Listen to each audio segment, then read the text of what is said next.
తెలంగాణ రాష్ట్రంలో ప్రధాన ప్రతిపక్షం మేమే అంటున్నారు బీజేపీ వాళ్ళు. బీజేపీ వాళ్ళు మాట్లాడినటువంటి మాటలకు మీరు ఏకీభవిస్తారా? అసలు ప్రతిపక్షం బీజేపీ, బీఆర్ఎస్తో కూడిన బీజేపీ. ఓకే, అంటే రెండు కలిసే ఉన్నంటారా? చెప్పినా కదా నేను ఇప్పుడు ఇట్లా ఇప్పుడు కమలం చెట్టు ఉంటుంది, ఇట్లా కమలం అది పువ్వు కాసేది మొల ఉంటుంది, మొదలు ఉంటుంది కదా, ఇక్కడ గులాబీ అంటుగట్టిరు అంతే. రెండు పూలే, కాకపోతే ఇది హైబ్రిడ్. గులాబీ ఇప్పుడేమో కమలం పువ్వు మొదలకు గులాబీ అంటుగట్టిరు గింతే. కాబట్టి బీజేపీనే మేము పోయినసారి కూడా బీజేపీ అనుకున్నాం. బీజేపీ ఏం చేసిందంటే పంచుకున్నారు, ఎమ్మెల్యే మీకు ఎంపీ మాకు అని.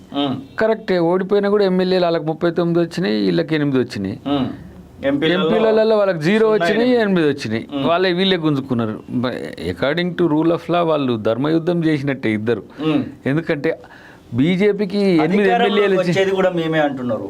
అమిత్ షా లాంటి వాళ్ళే తెలంగాణలో అధికారంలోకి రాబోతున్నాం 2028వ సంవత్సరంలో అనే మాట కూడా చెప్తా ఉన్నారు. నాకు తెలిసి భారతదేశంలోనే అతిగతి లేకుండా పోబోతుంది బీజేపీ. ఇప్పుడు మొన్ననే చావు తప్పి కన్నులొట్టబోయినట్టుగా ఎంత వాళ్ళకు వచ్చిన ఓట్లన్నీ ఇప్పుడు కొంచెం చంద్రబాబు ఇటు తప్పుకొని నితీష్ కుమార్ అటు తప్పించుకుంటే కథం.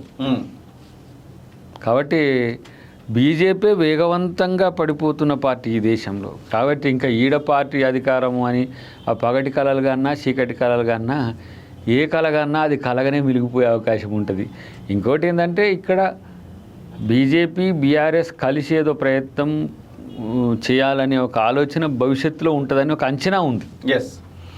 అది జరిగిన బీజేపీ కలిసి పనిచేయడానికి అంచనా ఉందంటారా? పక్క అది ఆ అంచనా ఎంత మేర చెప్తా ఉన్నాడు. ఇప్పుడు హైదరాబాద్లో జరిగేటువంటి లోకల్ బాడీస్ సంబంధించినటువంటి ఎమ్మెల్సీలో అసలు ఎవరితో మేము పొత్తు పెట్టుకోము, అసలు మా కార్పొరేటర్లు మాకు సంబంధించినటువంటి ఎమ్మెల్యేలు ఆ ఓటు వేయడానికి అసలు వైపు కూడా రాడు అనేటువంటి మాట కూడా చెప్తా ఉన్నాడు కదా. ఎందుకు పోటీ చేస్తలేరు?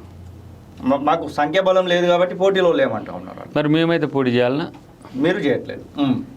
మాకెన్ని ఉన్నాయి పోనీ హైదరాబాద్లో?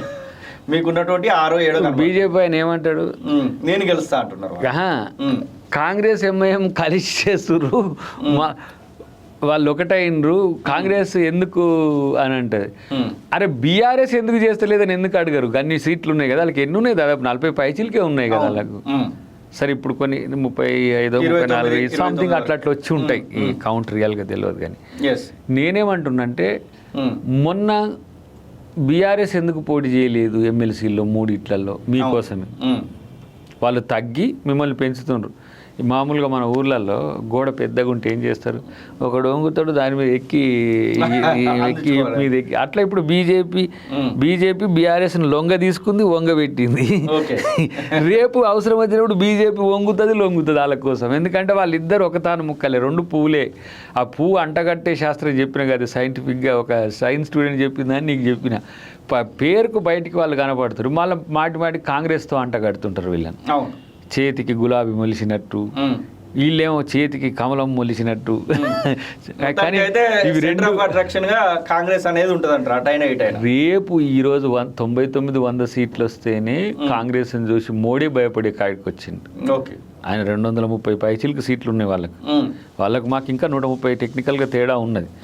కానీ ఒక్కసారి ప్రజలు తలుసుకుంటే వేగంగా బీజేపీ పడిపోతే కాంగ్రెస్ అలయన్స్కే కదా గవర్నమెంట్ వచ్చేది. కాబట్టి మేమేమో ఇప్పటికి మొన్న కరెక్ట్గా జరిగి ఉంటే ఇంకో 20-30 సీట్లు కనుక కాంగ్రెస్ అలయన్స్కి వచ్చి ఉంటే బీజేపీ పతనమే అయ్యేది.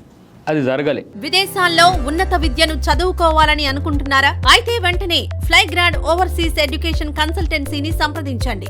మీ విదేశీ కలలను సాకారం చేసుకోండి. ఫ్లైగ్రాడ్